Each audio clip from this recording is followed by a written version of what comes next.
P T I کا کل کا احتجاج منسوخ کرنے پر غور۔ کیا تحریک انصاف اور حکومت کے پس پردہ رابطے؟ کیا اسٹیبلشمنٹ بھی ان؟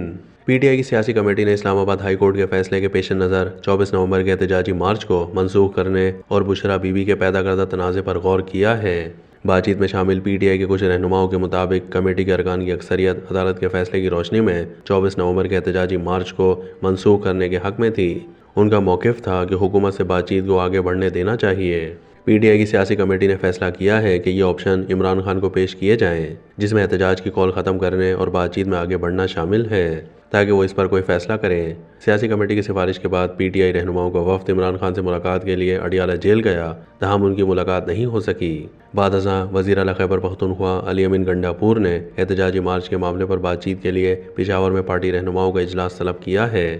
پی ٹی آئی رہنما اور علی امین گنڈاپور کے مشیر بیرسٹر سیف نے رابطہ کرنے پر کہا کہ اگرچہ وہ سیاسی کمیٹی کے رکن نہیں ہیں، لیکن عدالت کے فیصلے کو چیلنج کرنے کے لیے پارٹی میں بات چیت ہو رہی ہے۔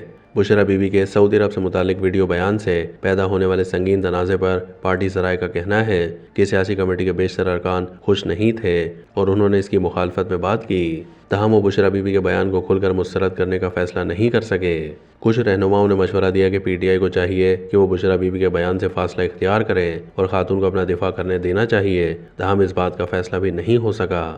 دریاسنا ملٹری اسٹیبلشمنٹ نے واضح کیا ہے کہ اس کا پی ٹی آئی اور حکومت کے درمیان ہونے والے پس پردہ رابطوں سے کوئی تعلق نہیں ہے۔ اسٹیبلشمنٹ سے وابستہ ایک ذریعے نے کچھ لوگوں کی جانب سے دیے جانے والے یا پھر سمجھے جانے والے اس تاثر کی واضح تردید کی کہ گویا یہ پس پردہ رابطے سیکیورٹی اسٹیبلشمنٹ کے کسی اقدام کا نتیجہ ہیں یا پھر اسٹیبلشمنٹ اور پی ٹی آئی کے درمیان کوئی رابطہ ہے۔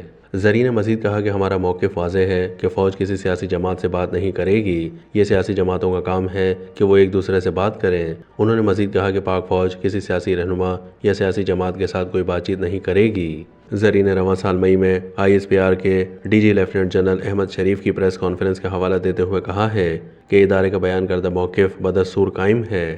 مئی میں ان کی پریس کانفرنس کے دوران D G I S P R سے پی ٹی آئی اور عمران خان کے ساتھ کسی ڈیل کے امکان کے بارے میں پوچھا گیا تھا۔ انہوں نے کہا تھا کہ فوج کا کوئی سیاسی کردار نہیں ہے۔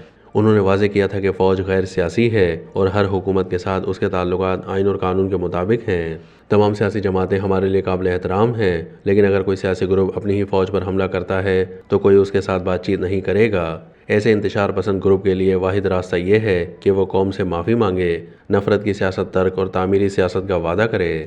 انہوں نے زور دیا تھا کہ کوئی بھی صورت ہو، بات چیت سیاسی جماعتوں کے درمیان ہونی چاہیے، فوج کا اس میں شامل ہونا مناسب نہیں ہے۔